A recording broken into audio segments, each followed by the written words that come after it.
Pace Beni, pada sore hari ini kita akan mendengarkan berbagai kisah dari beberapa saudara kita yang baru saja menyelesaikan masa novisiat mereka di tanah orang dan juga baru saja mengikrarkan profesi perdana mereka di tengah situasi pandemi saat ini.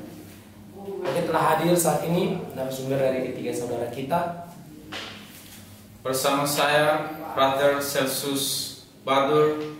Saya berasal dari paroki Santa Maria Asupatasita, Keuskupan Ruteng.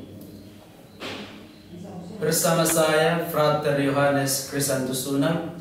Saya berasal dari paroki Kristus Raja Haumeni, Keuskupan Atambua.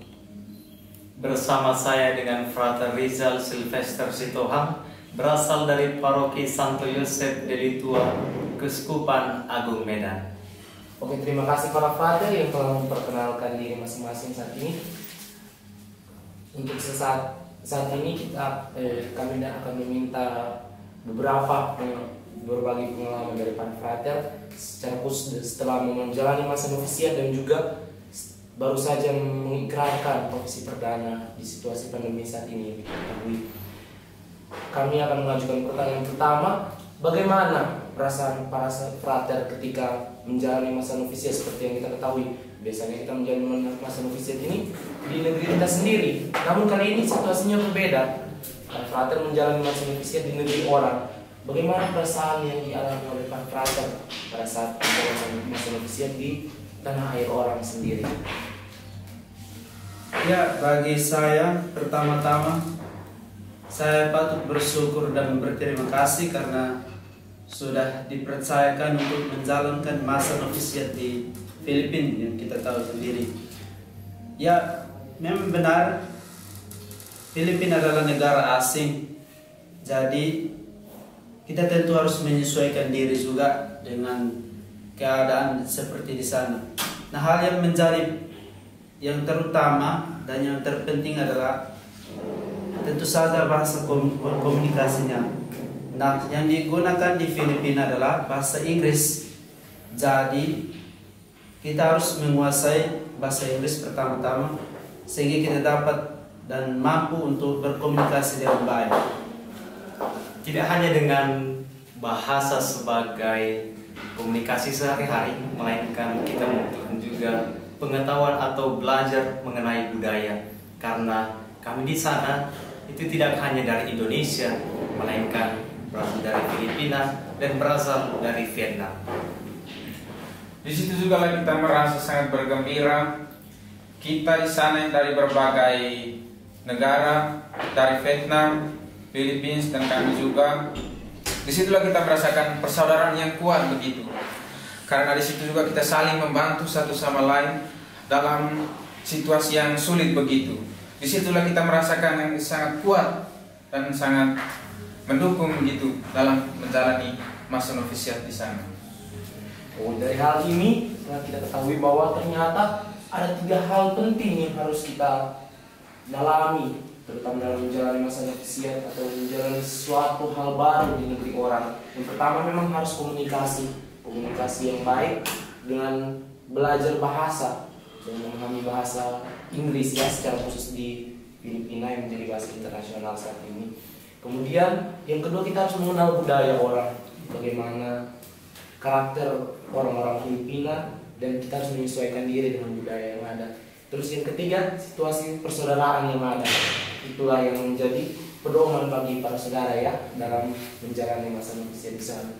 Kemudian hal apa yang menjadi motivasi atau penyemangat tersendiri ketika para saudara menjalani masa novisiat di sana? Pasti seringkali para saudara merasa lemas atau merasa begitu asing lah di tanah orang. Tapi pasti ada hal tertentu yang menjadi motivasi atau penyemangat bagi para saudara. Mungkin bisa dibagikan di sini juga ya.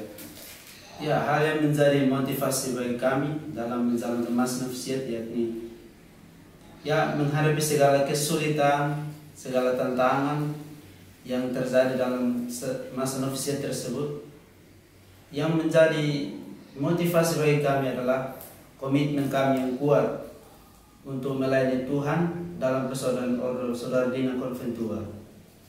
Ya benar, didasari dengan komitmen dan ada juga yang namanya keseimbangan, dalam arti kita mampu mengolah waktu dengan baik dan cermat, terutama dalam masa kini, dalam pendidikan nanti kita mampu dalam kerja dan dalam doa. Ketiga hal ini perlu kita ketahui bahwa kita harus mampu membagi waktu kita dengan cermat sehingga tidak terjadi kecondongan dalam satu bidang saja. Satu lagi, dua kata yang selalu ditekankan oleh para pembimbing kami. Apa itu? Kejujuran dan keterbukaan. Saya mengalami kesulitan-kesulitan.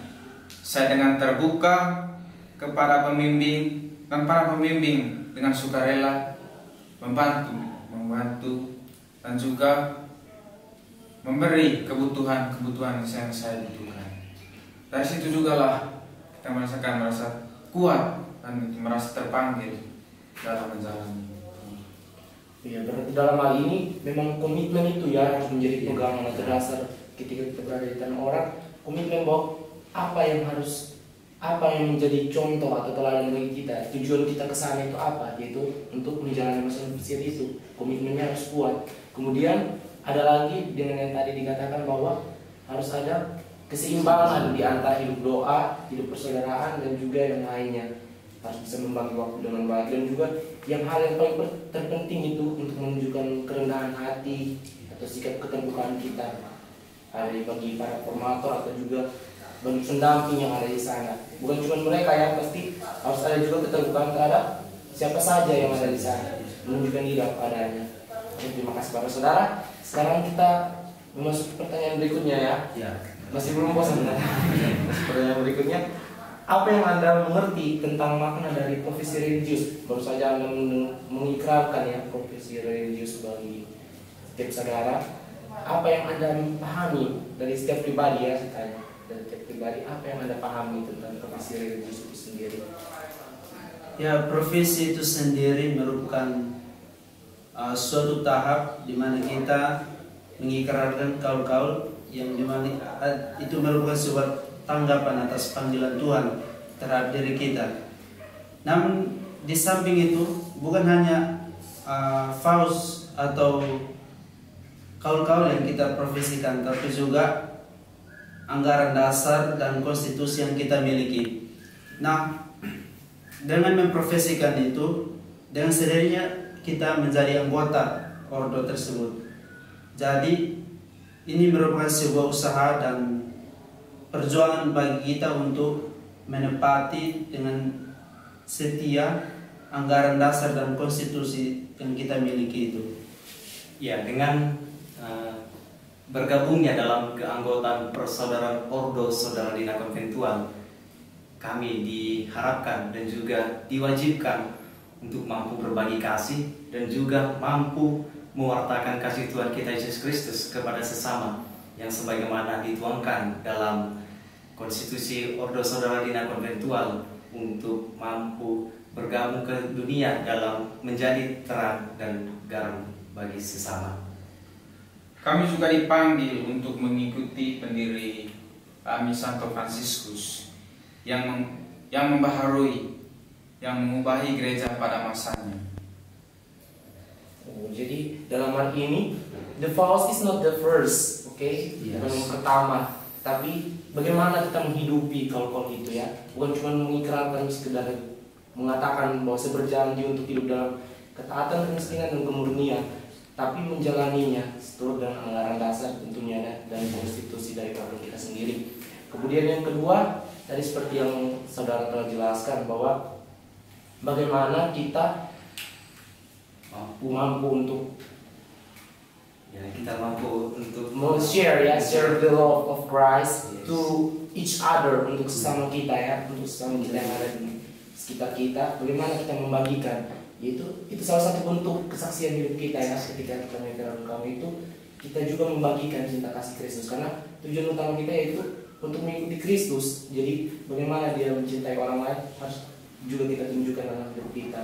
Kemudian yang ketiga, seperti yang tadi para saudara Selo mengatakan bahwa kamu juga dipanggil untuk mengikuti pendiri Ya. Santo Fransiskus. Like the Saint Francis, seperti Santo Fransiskus, kita mengikuti dia. Berarti kita meneladani cara hidupnya, bagaimana dia melakukan perubahan pada zamannya, bagaimana gereja yang saat itu ambruk, bobrok kehidupannya, diubahnya menjadi lebih baik dengan hadirnya persaudaraan ordo saudara di tengah-tengah dunia. Okay, thank you so much for all the brothers that have sharing about your life when you were in Filipina, and ini sangat berarti bagi kita semua, terutama ketika Anda membagikan motivasi hidup bahwa bukan situasi yang kita alami di mana saja kita berada, bukan itu yang menjadi utama, tapi semangat dari dalam diri kita itu yang menjadi utama dalam menjalani kehidupan ini dan juga dalam menjalani panggilan kita di mana saja kita berada. Sekali lagi terima kasih para frater, pace e bene. Pace